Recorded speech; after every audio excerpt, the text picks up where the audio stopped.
So I've been seeing a lot of things talking of the people making commentary. Interestingly enough, the ones I've noticed that have been making the commentary are wealthy black people making the commentary about we should not be rioting, we should not be looting, we should not be tearing up our own communities. And then there's been an argument of the other side of we should be hitting them in the pocket. We should be focusing on the blackout days where we don't spend money. But you know, I feel like we should do both. And I feel like I support both. And I'll tell you why I support both. I support both because when you have a civil unrest like this, there are three types of people in the streets.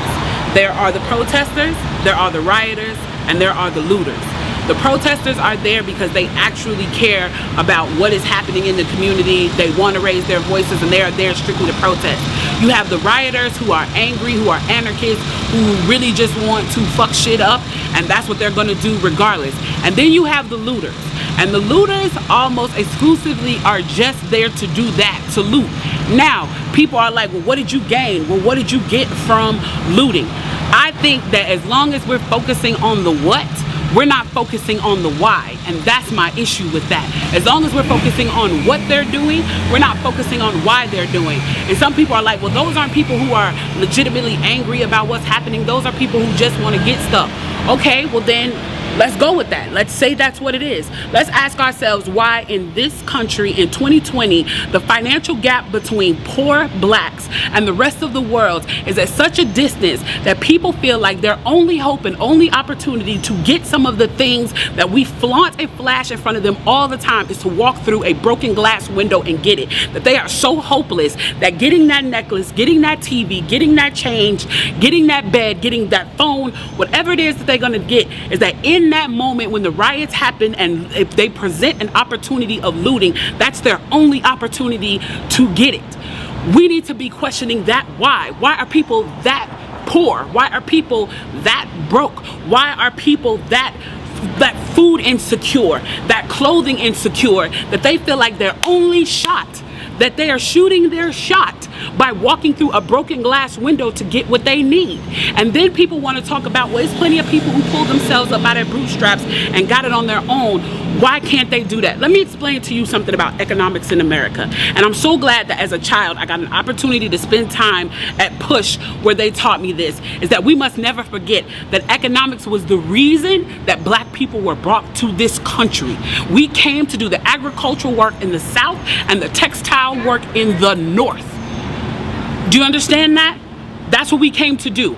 We came to do the agricultural work in the South and the textile work in the North. Now, if I right now decided that I wanted to play Monopoly with you, and for 400 rounds of playing Monopoly, I didn't allow you to have any money, I didn't allow you to have anything on the board, I didn't allow for you to have anything, and then we played another 50 rounds of Monopoly, and everything that you gained and you earned while you were playing that round of Monopoly was taken from you. That was Tulsa, that was Rosewood. Those are places where we built black economic wealth, where we were self-sufficient, where we owned our stores, where we owned our property, and they burned them to the ground. So that's 450 years. So for 400 rounds of Monopoly, you don't get to play at all.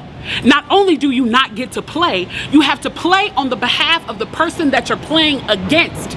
You have to play and make money and earn wealth for them, and then you have to turn it over to them.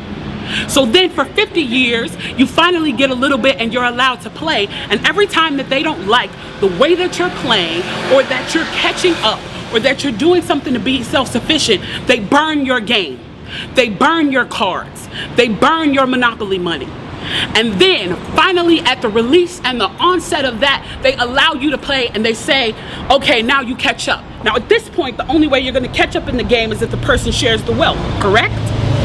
But what if every time you share the wealth, then there's psychological warfare against you to say, oh, you're an equal opportunity hire.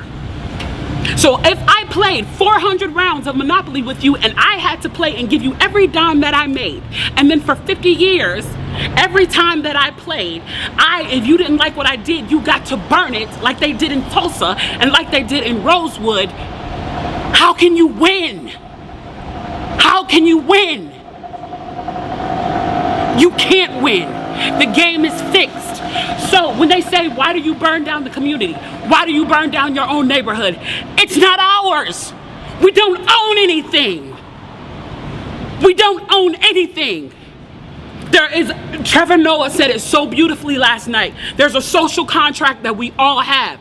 That if you steal or if I steal, then the person who is the authority comes in and they fix the situation. But the person who fixes the situation is killing us.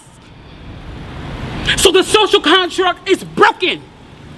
And if the social contract is broken, why the fuck do I give a shit about burning the fucking Football Hall of Fame, about burning a fucking Target? You broke the contract when you killed us in the streets and didn't give a fuck. You broke the contract when for 400 years we played your game and built your wealth. You broke the contract when we built our wealth again on our own, by our bootstraps in Tulsa, and you dropped bombs on us. When we built it in Rosewood and you came in and you slaughtered us. You broke the contract, so fuck your Target.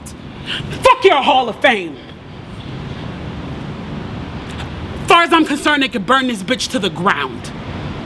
And it still wouldn't be enough. And they are lucky that what black people are looking for is equality and not revenge.